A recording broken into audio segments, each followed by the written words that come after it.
निकालना ही होगा। जब सॉल्व करोगे फाइनलाइज आंसर तो इसका आएगा C=ε/d-t1 - 1/er। ठीक है, चलिए क्वेश्चन नंबर आते हैं हम लोग प्यारे दोस्त 5 की तरफ, जो कि बहुत ही इंपॉर्टेंट है, जो कि मैंने आपको पहले बताया था कि 5 नंबर क्वेश्चन 2023 के लिए बहुत ही ज़्यादा महत्वपूर्ण होने वाला है। बायट-सेवर्ट नियम यानी कि बायट-सेवर्ट लॉ क्या होता है? बायट-सेवर्ट लॉ लिखें इस नियम की सहायता से। ठीक है, इस नियम की सहायता से आप। जय हिंद दोस्तों, तो क्या हाल है? आशा करता हूँ कि आप सभी अच्छे होंगे और आप सब अपने अपने एग्ज़ाम की तैयारी में लगे होंगे। तो जैसा कि दोस्तों आप सब अपने स्क्रीन पर देख सकते हो, आज के इस वीडियो में हम लोग डिस्कस करेंगे बिहार बोर्ड 12th फिजिक्स के इम्पॉर्टेंट क्वेश्चन, जो कि लॉन्ग होंगे, टाइप 1 पार्ट 1। ठीक है, जिसमें कि टोटल 10 क्वेश्चन हम लोग देखेंगे। जून मंथ में जो आपने देखा था, जून से जुलाई मंथ में आपने देखा होगा, शॉर्ट टाइप का हमने वीडियो ऐसे लाया था आप लोग के लिए। फिजिक्स, केमिस्ट्री और जितने भी बायोलॉजी के थे सभी के मैंने शॉर्ट टाइप आपको ऐसे क्वेश्चन बता दिए थे। आज जो हम लोग स्टार्ट करने वाले हैं, जो आज आपको वीडियो में मिल रहा है, जो कि स्टार्ट हो चुका है आपका अगस्त मंथ से ही 1 तारीख से स्टार्ट हो चुका था, तो जिसमें कि हम लोग लॉन्ग क्वेश्चंस को डिस्कस करने वाले हैं।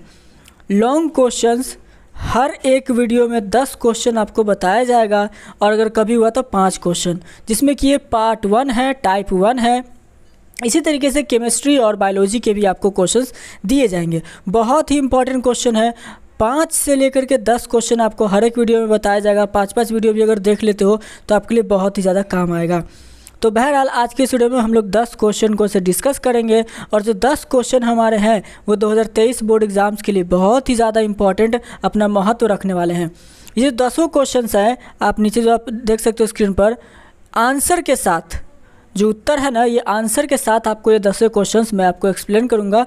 और 10 क्वेश्चन का PDF भी 2023 बोर्ड के लिए PDF भी आप फ्री ऑफ कॉस्ट टेलीग्राम से ले सकते हैं। ठीक है, तो चलिए और भी ज़्यादा देर बकवास ना करते, 2 मिनट की बकवास ऐसी होगी तो आप लोग बोलोगे खाली सर बकवास कर रहे हैं, क्वेश्चन बता नहीं रहे। सीधा आते हैं क्वेश्चन की तरफ। पहला क्वेश्चन जो कि आपके स्क्रीन पर है, गॉस के प्रमेय। तो सीधा इसको देखिएगा। वीडियो पसंद आया तो लाइक कीजिएगा, नहीं आया तो कोई बात नहीं। चलिए स्टार्ट करते हैं। पहला क्वेश्चन 12th बिहार बोर्ड का फिजिक्स का इंपॉर्टेंट लॉन्ग क्वेश्चन है। पहला क्वेश्चन आपके स्क्रीन पर, ध्यान से पूरा वीडियो को देखिएगा ताकि आपको कोई डाउट ना रहे। पार्ट 1 का पहला क्वेश्चन आपके स्क्रीन पर है। जो प्रमेय है वो लिखें तथा स्थापित करें, सिद्ध भी कीजिए। आविष्ट समतल चालक के समीप स्थित बिंदु पर तीव्रता की गणना भी करें। एक ही में 3 क्वेश्चन है, और गॉस लॉ एक समझिए कि BVI और फिक्स क्वेश्चन होता है, बार बार पूछता है। ये इतना अगर प्रूफिंग ना पूछे चलेगा, लेकिन गॉस के प्रमेय को लिखे जरूर आएगा, और स्थापित करें। ठीक है, 2 नंबर में आपको दे सकता है। 5 नंबर का नहीं दिया, 4 नंबर का नहीं दिया तो 2 नंबर दे देगा। और ये गॉस लॉ बहुत ही इंपॉर्टेंट क्वेश्चन में से एक होता है। आंसर चलिए, ज़्यादा इसका आंसर ऐसे लॉन्ग है, मैं उतना आपको एक्सप्लेन नहीं करूंगा, क्योंकि आंसर आपका इसमें PDF में होगा। आप पढ़ चुके हैं कहीं से, उसको जरूर से आपको समझ में होगा, थोड़ा सा बस रिकॉल कर लीजिएगा। देखिए गॉस के अनुसार, गॉस साहब क्या कहते हैं, गॉस के अनुसार किसी बंद क्षेत्र की विद्युतीय फ्लक्स, मतलब कि क्लोज्ड आपका जो विद्युतीय फ्लक्स है, उस क्षेत्र के आवेश का 1/ε0, इसको ε0 बोलते हैं, मालूम है ना, गुणनफल के बराबर होता है। गॉस लॉ के अनुसार जो भी बंद क्षेत्र होगा ना, उसका जो विद्युतीय फ्लक्स होगा, उस क्षेत्र के आवेश का जो 1/ε0 होगा, उसके गुणनफल के बराबर होता है। ठीक है, और गॉस लॉ को हम लोग इंडिकेट करते हैं फाई से, इसको बोलते हैं फाई, इसको बोलते हैं फाई। पेट फाड़ दीजिए, 0 का अंडा बना के, इसको बोलते हैं फाई। तो फाई से इंडिकेट करते हैं, तो फाई बराबर 1/ε0। तो ये गॉस समझ गए, गॉस लॉ। ठीक है, ये आप देख सकते हो, एक आपका इलेक्ट्रिक क्लोज्ड आपका फील्ड है, क्लोज्ड आपका है। इसमें आपका जो चार्ज है Q चार्ज रखा हुआ है, इसी के अंदर जो भी चार्ज है वो किसके गुणनफल के बराबर होता है, वो किसके गुणनफल के बराबर होता है, हमने बताया था, वो बराबर होता है 1/ε0। ठीक है, चलिए तो इसका फिगर यहां पर आप देख सकते हो। प्रमाण देखिए, प्रमाण करने को बोला था, देख सकते हैं कि चित्र में एक बंद क्षेत्र XY दर्शाया गया है। चित्र देख लीजिए, एक XY बंद क्षेत्र है, ये एक पूरा क्लोज सरफेस है।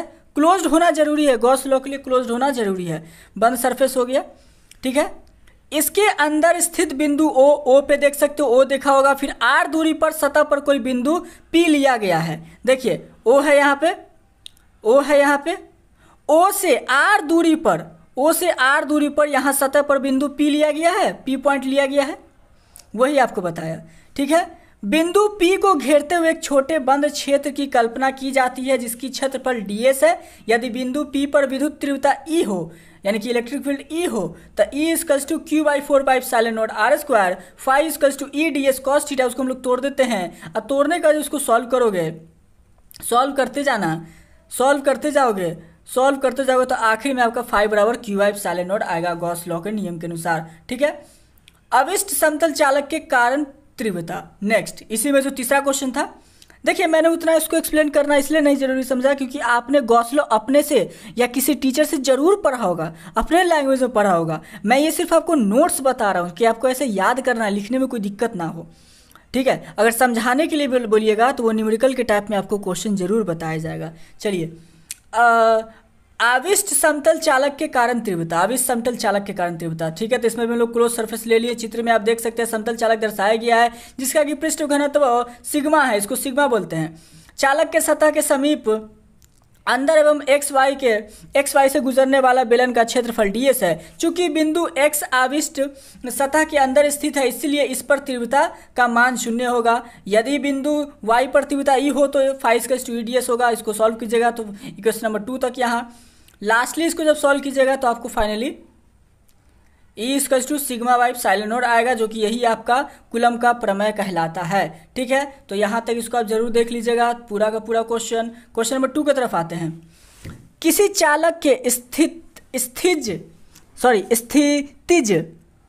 किसी चालक के स्थितिज ऊर्जा से क्या समझते हैं? स्थितिज ऊर्जा से क्या समझते हैं? आवेश वितरण में ऊर्जा ह्रास का व्यंजक प्राप्त करें। और आवेश वितरण में एक VBI क्वेश्चन है, ये भी एक VBI क्वेश्चन है। ठीक है। चलिए, किसी अनाविष्ट चालक को, ध्यान से देखिएगा, किसी अनाविष्ट चालक को आविष्ट करने में संपादित कार्य की चालक की ऊर्जा स्थितिज ऊर्जा कहलाता है। समझ गए? अनाविष्ट चालक को, जो भी आपका अनाविष्ट चालक होगा ना, इसको आविष्ट अगर आप करने में जो भी संपादित कार्य लगता है वही ऊर्जा कहलाता है। कौन सा? स्थितिज ऊर्जा। ठीक है। अब इसका मान देख लेते हैं। माना किसी चालक को Q आवेश देने से उसका विभव 0 से बढ़कर V हो जाता है। ठीक है। औसत विभव क्या है आपका? 0 + V/2 यानी कि V/2। ठीक है। अतः आवेश द्वारा संपादित कार्य क्या है? तो देखिए, W आवेश इंटू औसत विभव, इसको सॉल्व कीजिएगा तो पहला जो है Q इंटू V/2 हमारा आया था। पोटेंशियल एनर्जी बराबर 1/Q into V, C equals to Q/V। जहाँ पर आपका इक्वेशन नंबर 1 समीकरण 1 से आप देख सकते हो PE बराबर 1/C V स्क्वायर, जिसमें कि आप C निकाल सकते हैं। C निकाल चुके थे हम लोग ऊपर में। इसको समीकरण 1 को ऐसे सॉल्व करते करते जब आप देखोगे समीकरण 1 समीकरण 2 सभी को ऐड कर दोगे तो वो यही आएगा आपका 1/C1 V1 square 1/C2 V2 square. ठीक है। इतना करने के बाद फिर इसको आगे जब सॉल्व कीजिएगा तुलक की ऊर्जा के रूप में, तो ये फाइनली आपका जो आंसर आने वाला है बहुत ही लॉन्ग जाएगा, लेकिन इसका फाइनल आंसर ये आपका निकल के आएगा। डेल्टा E बराबर 1/C1 C2 V1 minus V2 का होल स्क्वायर बटे C1 + C2। इसको आप याद रखेंगे। प्रूफिंग इसका आप कहीं ना कहीं से जरूर एक बार जरूर से आप ऐसे क्लास किए हैं तो उसका प्रूफिंग जरूर देख लेंगे। चलिए, question number 3, Van de Graaff generator क्या है? वॉन डी ग्राफ जनरेटर की बनावट एवं क्रिया का वर्णन करें। वैन डी ग्राफ जनरेटर कितने ही बार एग्जाम में पूछता है। VBI है विथ फिगर। ये एक इंपॉर्टेंट क्वेश्चन है, बता दे रहा हूं, बहुत बार पूछता है मेरे भाई। वैन डी ग्राफ जनरेटर यह निम्न स्रोत से बहुत उच्च विभव प्राप्त करने की एक विद्युत स्थैतिक मशीन है। इससे 10,000 वोल्ट के स्रोत से कोई मिलिये वोल्ट का विभव प्राप्त किया जा सकता है, जिसका उपयोग इलेक्ट्रॉन्स, प्रोटॉन्स तथा आयंस जैसे आवेशित कणों के त्वरित करने में किया जाता है। और मेरे प्यारे दोस्त, जो 5th नंबर क्वेश्चन होगा वो फिक्स है। 5वां नंबर जो इस वीडियो का क्वेश्चन होगा ना, वो 2023 एग्जाम के लिए फिक्स है, 2023 में आएगा ही आएगा। चलिए, यह निम्नलिखित 2 सिद्धांतों पर ये कार्य करता है। जो आपका वैन डी ग्राफ जनरेटर होता है उसका आपको प्रिंसिपल भी पूछता है, तो आप 2 उसका प्रिंसिपल होता है, याद रखिएगा। पहला, तीक्ष्ण नोक की क्रिया पर तथा आवेशित खोखला गोला के वाहे पृष्ठ पर आवेश एक समान रूप से फैला जाता है। ठीक है। नेक्स्ट आगे इसी में आते हैं। इसकी बनावट क्या है? तो वैन डी ग्राफ जनरेटर के मुख्य भाग को चित्र में दिखाया गया है। इसे मुख्य रूप से एक विशाल खोखला धातु का गोला पृथ्वी सतह से कुछ ऊंचाई पर विषम विहित रूप स्तंभ S पर रखा होता है, जिसके केंद्र पर एक घिरनी यानी कि P1 जो आपका मोटर होता है ना, उसमें देखते होंगे घिरनी, तथा इसके जैसे ही दूसरी घिरनी P2 गोले से बाहर पृथ्वी सतह से नज़दीक लगा होता है। इन घिरनी से होकर एक पतला अचालक पदार्थ फीता गुजरता है, जिसे कि मोटर द्वारा घुमाया जाता है। B1 तथा B2 धातु की नुकीली कंघियां कॉम्ब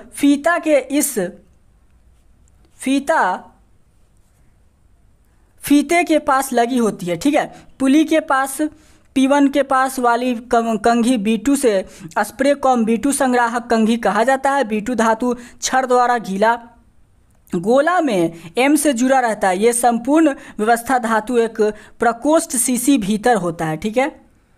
गोला M एक धातु छड़ R से जुड़ा रहता है, जिसका दूसरा सिरा प्रकोष्ठ से बाहर है। इस छड़ पर R उच्च विभव प्राप्त होता है, जो कि इसका आप बनावट देखिए, इसका वर्किंग भी है यहाँ पर, और ये उसका बनावट देख सकते हो। ये आपका जो मैंने बनावट ऊपर बताया, तो ये ज़रूर से ज़रूर आप उसको बनाएंगे, ठीक है। और इतना लिखेंगे तो आपको पूरा 4 नंबर का क्वेश्चन आता है, पूरा का पूरा आपको 4 नंबर मिल जाएगा। आते हैं क्वेश्चन नंबर 4 की तरफ। संधारित्र क्या है? एक MVBI क्वेश्चन है, महा इंपॉर्टेंट क्वेश्चन है ये, ठीक है।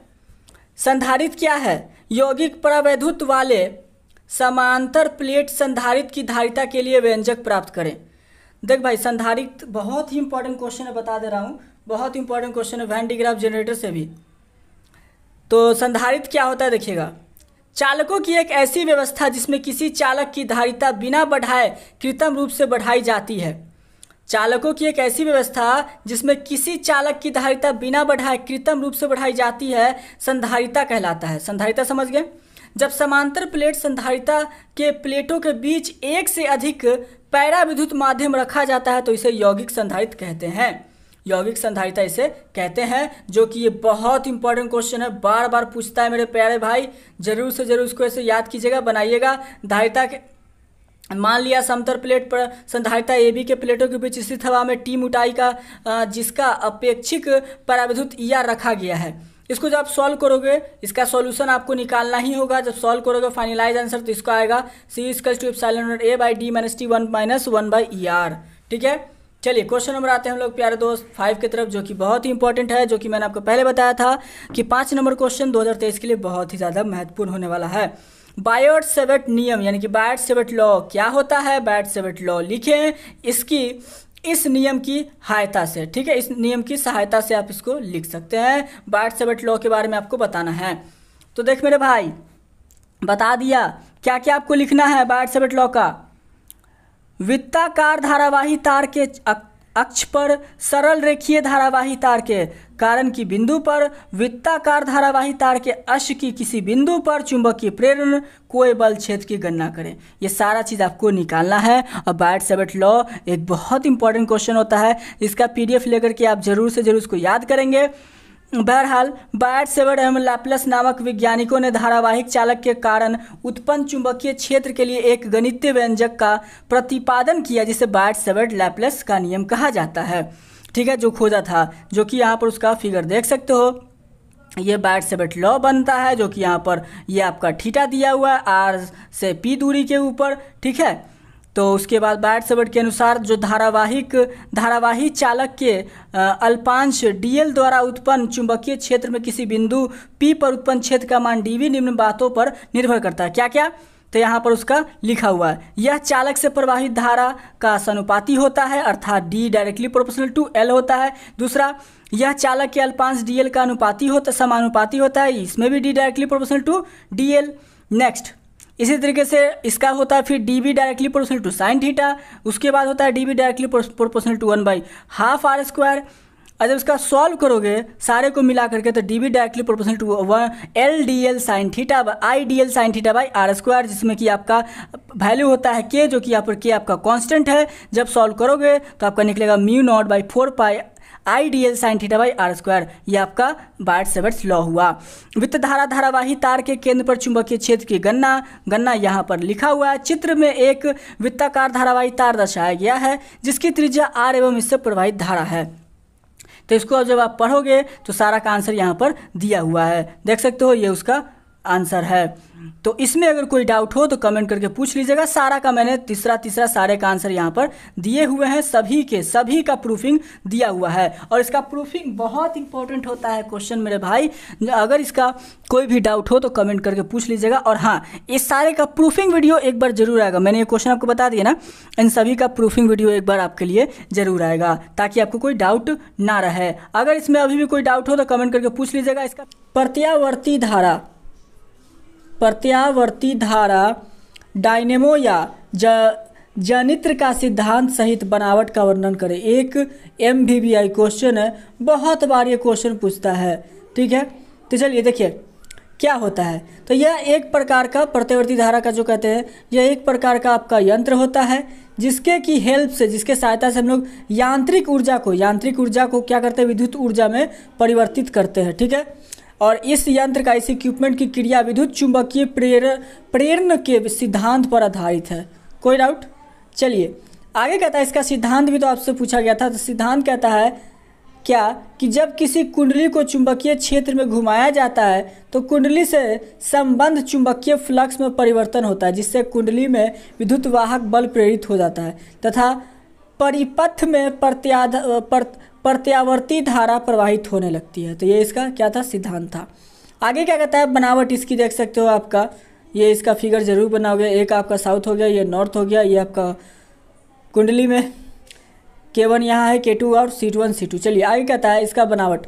चित्र में प्रत्यावर्ती धारा डायनेमो या जनित्र दर्शाया गया है। इसके बनावट को निम्न भागों में बांटा जाता है। बनावट को भी कुछ पार्ट में डिवाइड किया गया। क्या क्या था, पहला आर्मोचर में बांटा है।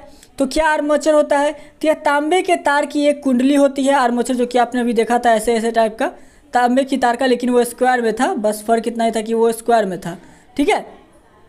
तो ये तांबे का तार का कुंडली होता है, ठीक है, जो कि नरम लोहे के क्रोड पर लपेटी होती है। कुंडली में फेरों की संख्या बहुत अधिक होती है। कुंडली में जो आपको फेरों की संख्या होती है बहुत ज़्यादा होता है, ताकि जब इसे शक्तिशाली चुंबक के ध्रुवों के बीच में तेजी से घुमाया जाए तो उत्पन्न विद्युत वाहक बल का शिखर मान ऊंचा हो जाए, इसके लिए यूज करते हैं। आगे इसी का दूसरा आप देख सकते हो, क्षेत्र चुंबक, यह एक शक्तिशाली विद्युत चुंबक होता है जिसे विशिष्ट धारा द्वारा सक्रिय किया जाता है। यह नाल चुंबकों जैसा होता है जिसमें दोनों धुओं के बीच कुंडली को रखकर घूर्णित किया जाता है मेरे प्यारे दोस्त। चलिए आगे इसी का तीसरा आपका देख सकते हो, सी वलय एवं ब्रश कुंडली के सरे अलग अलग, ठीक है, सिरे अलग अलग विद्युत रोहित होते हैं।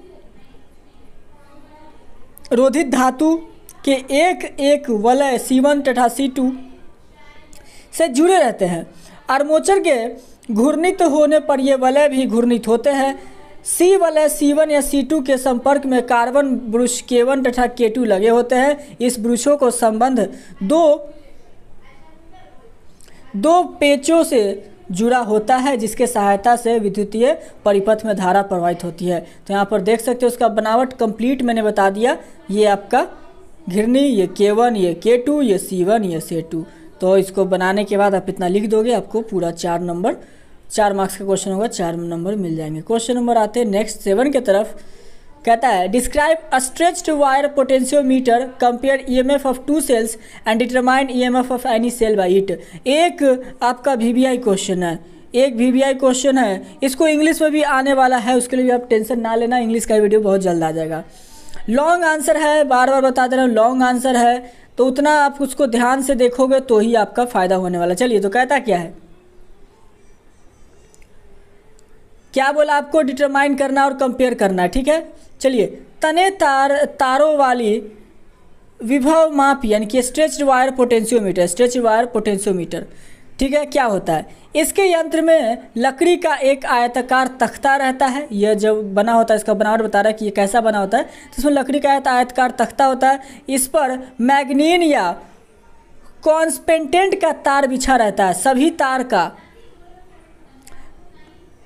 कॉन्स्पेंटेंट का तार बिछा रहता है। सभी तार का अनुप्रस्थ क्षेत्रफल समान रहता है। तार को प्रायः 1 मीटर के पास 10 टुकड़ों में बांट दिया जाता है। देख सकते हो ये उसका, ठीक है। 10 टुकड़ों में बांट देते हैं। एक टुकड़े का अंतिम भाग दूसरे के प्रारंभिक भाग से तथा दूसरे का अंतिम भाग तीसरे के प्रारंभिक भाग से, इसी तरीके से तीसरे का चौथे से, चौथे का पांचवें से जुड़ा होता है। तांबे की मोटी पत्ती द्वारा जुड़ा रहता है। पतले तार के शुरू छोर तथा अंतिम तार के अंत छोर को एक संयोजक पेच में तथा AB से जोड़ देते हैं। तख्ता पर तार के समांतर 1 मीटर स्केल 5 से जुड़ा रहता है, जो कि आपने देखा था थोड़ा पहले। उसके बाद तार के ऊपर एक जॉकी रहता है। जॉकी प्रायः त्रिकोण रहता है। इसका निचला छोर छुरीधार यानी कि नाइफे जिसको बोलते हैं ना, छुरीधार रहता है। इस तार को समांतर खिसकाया जा सकता है। जॉकी को नीचे दबाने पर यह तार को स्पर्श करता है। इस स्पर्श बिंदु का पठन जॉकी के चिन्ह द्वारा किया जाता है। तो मेरे प्यारे दोस्त इस बात को याद रखेंगे इसका, ठीक है। नेक्स्ट है आपका इसका उपयोग क्या होता है। तो देखिए, दो सेलों के विलंब बलों की तुलना करना, किसी सेल का विलंब बलों का मापना, किसी सेल का आंतरिक प्रतिरोध का ज्ञात करना, किसी सेल की धारा का मान ज्ञात करना, कम मान वाले प्रतिरोधी की तुलना करना, दो प्रतिरोधियों की तुलना करना, ये सारा का सारा इसका उपयोग होता है, ठीक है। इसका कंपेयर आप जब करोगे, दो सेलों के विलंब बलों की तुलना कंपेरिजन आप जब करोगे, तो यहाँ पर जब भी आप कंपेयर करना तो ज़रूर से ज़रूर इसका फिगर बना करके कंपेयर करना, ताकि इसको आपको पूरा मार्क्स मिले। और कंपेरिजन इसका थोड़ा सा लंबा है तो ज़रूर देखिएगा, ठीक है। चलिए क्वेश्चन नंबर 8 क्या कहता है। देखिए प्यारे दोस्त, मैंने आपको पहले ही बता रखा है कि क्वेश्चंस आपको मायने करते हैं। PDF से तो आप कहीं से भी पढ़ सकते हो, क्वेश्चन आपके दिमाग में होना चाहिए, और बाकी तो आप क्लास कहीं ना कहीं ज़रूर किए होंगे। इसीलिए मैं सिर्फ क्वेश्चन पे फोकस करता हूँ, आंसर पे उतना ज़्यादा नहीं। आंसर पे इसलिए मैं फोकस नहीं करता क्योंकि आपके पास क्वेश्चन चला गया तो आपने खुद उसको पढ़ा है, अपने लैंग्वेज में पढ़ा होगा। दूसरे का लैंग्वेज आप हो सकता है आपने अपने लैंग्वेज में पढ़ा हो तो आपको ज़्यादा समझ में आने वाला है, इसीलिए मैं इतना ध्यान नहीं देता। चलिए नेक्स्ट है आपका question number 8, what is drift velocity and mobility, और establish between the relation drift velocity and current, mobility and current. आपको रिलेशनशिप भी एस्टैब्लिश करना है। तो बहुत ही इंपॉर्टेंट क्वेश्चन है। ड्रिफ्ट वेलोसिटी से तो क्वेश्चन बहुत ही ज़्यादा इंपॉर्टेंट है, BVI कहलाता है, ये बहुत ज़्यादा इंपॉर्टेंट होता है। चलिए कहता क्या है, ड्रिफ्ट वेलोसिटी को हिंदी में कहते हैं अनुगमन वेग। अनुगमन वेग क्या होता है, तो देखिए किसी चालक को सेल से जोड़ते हैं, इसे इसके सिरों के बीच विभवांतर स्थापित होता है। चालक के भीतर इलेक्ट्रॉन पर विद्युत क्षेत्र काम करने लगता है। इस इलेक्ट्रॉन के स्वतंत्र रहने के कारण इसका वेग लगातार बढ़ते रहना चाहिए, परंतु ऐसा नहीं हो पाता। इसका कारण यह है कि सब इलेक्ट्रॉन अपने रास्ते में पॉजिटिव आयनों से टकराकर अपने वेग में तथा समान कर लेता है। इस निश्चित माध्य यानी कि मीन वेग को अनुगमन कहते हैं, यानी कि ड्रिफ्ट वेलोसिटी कहते हैं। इसे VD से सूचित किया जाता है, VD से इंडिकेट किया जाता है। तो यही था हमारा ड्रिफ्ट वेलोसिटी। आगे है मोबिलिटी क्या होता है, तो देखिए इकाई विद्युत क्षेत्र में आवेश वाहकों के यानी कि चार्ज कैरियर्स जो कि ड्रिफ्ट वेलोसिटी को अनुगमन वेग कहते हैं, इसे म्यू से सूचित किया जाता है, यानी कि मोबिलिटी भी इसको कहते हैं, ठीक है। नेक्स्ट मान लिया कि विद्युत क्षेत्र E तथा ड्रिफ्ट वेलोसिटी VD है, म्यू इक्वल्स टू VD/E। इसका SI यूनिट होता है मीटर स्क्वायर वोल्ट इनवर्स और सेकेंड इनवर्स, ठीक है। चलिए अनुगमन वेग तथा धारा के बीच में संबंध यानी कि रिलेशन आपसे पूछा था, तो उसका बीच का रिलेशन जब आप निकालोगे, लॉन्ग प्रोसेस है, निकालेंगे देखेंगे तो आपको ज़रूर निकल जाएगा, ठीक है। क्वेश्चन नंबर 9, रट्टा मार के जाना है, इसको मिस नहीं करना है, बहुत इंपॉर्टेंट क्वेश्चन है।